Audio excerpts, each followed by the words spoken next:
नमस्ते दोस्तों, स्वागत है आपका मेरे चैनल में।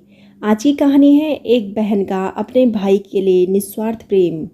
एक गांव था, उस गांव में बहुत बड़ा साहूकार रहता था।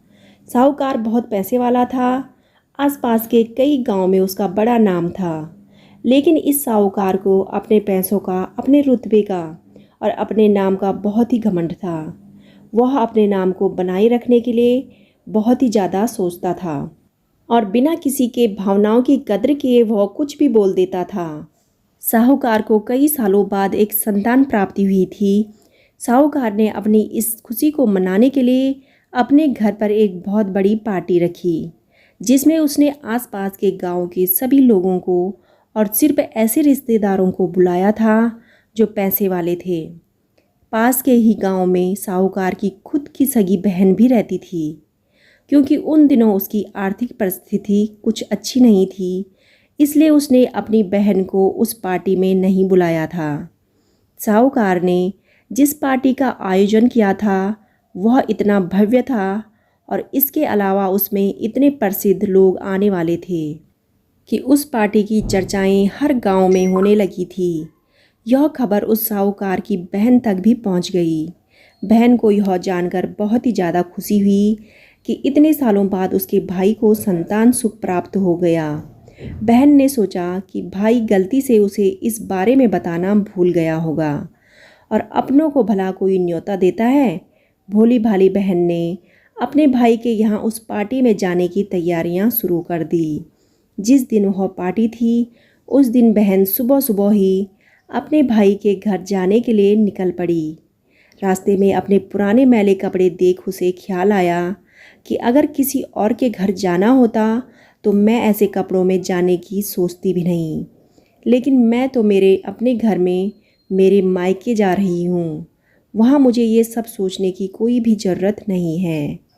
जैसे ही वह अपने मायके पहुँची, वहाँ का भव्य आयोजन देखकर वह बहुत खुश हो गई और उसे अपने भाई पर बहुत ज़्यादा गर्व हुआ। वहाँ पर वह जल्दी से जल्दी अपने भाई को मिलकर उसकी खुशी में शामिल होना चाहती थी। वह तुरंत सीढ़ियाँ चढ़कर घर के अंदर प्रवेश कर गई। उसने देखा कि उसका भाई मेहमान के तौर पर आए सभी धन्य धान्य और नामी लोगों का स्वागत करने में व्यस्त था। बहन जैसे ही अपने भाई की तरफ उससे मिलने के लिए बढ़ी, उसके भाई की नज़रें उस पर पड़ गई और अपनी बहन को ऐसे मैले और पुराने कपड़ों में देखकर भाई ने उससे मिलना तो दूर बल्कि तुरंत बहाना बनाकर वहाँ से निकल गया।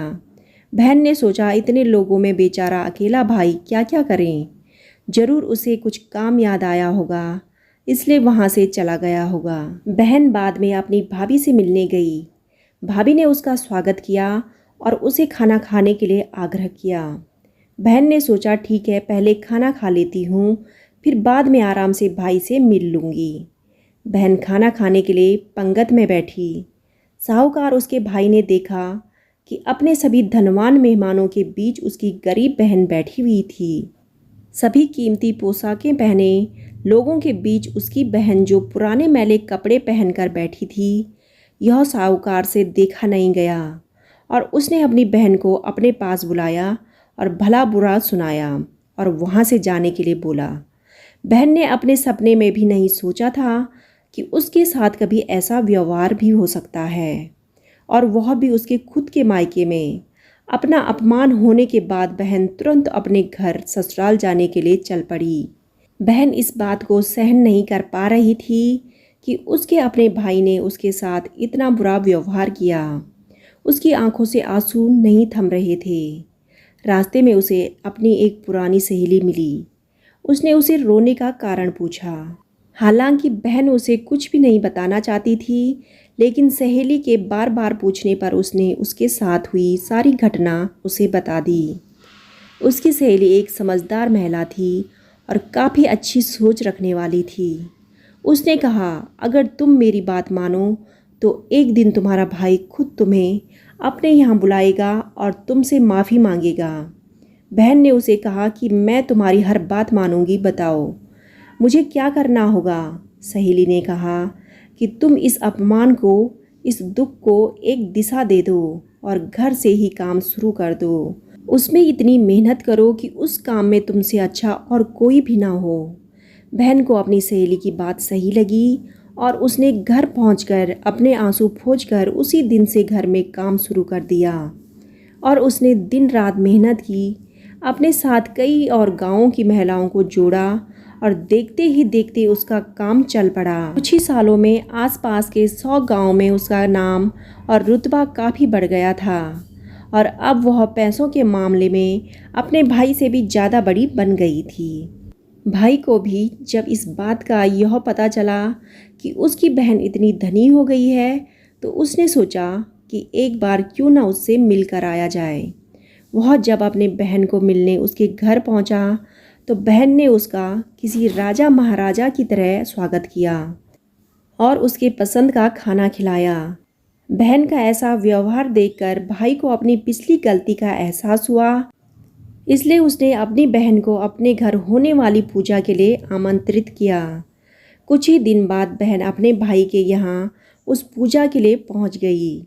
जैसे ही बहन अपने भाई के घर पहुँची, उसका भाई उसके स्वागत के लिए दरवाजे में ही खड़ा था। बहन अपनी महंगी गाड़ी में आई थी। उसने बहुत कीमती साड़ी और उससे भी ज़्यादा कीमती गहने पहन रखे थे। बहन का ऐसा ठाट बाट देखकर सिर्फ भाई ही नहीं बल्कि उसका पूरा गांव दंग रह गया था। भाई दौड़ कर आया और बहन की गाड़ी का दरवाज़ा खोलकर उसे बाहर आने के लिए कहा और बड़े ही प्यार से उसे पूजा का प्रसाद ग्रहण करने के लिए बुलाया।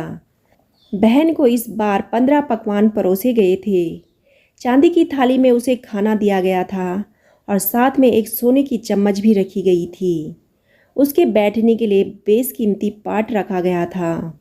बहन को यह सब देखकर उसके वह पुराने दिन याद आ गए थे जब भाई ने उसे बिना खाना खिलाए ही भला बुरा कहकर वापस लौटा दिया था।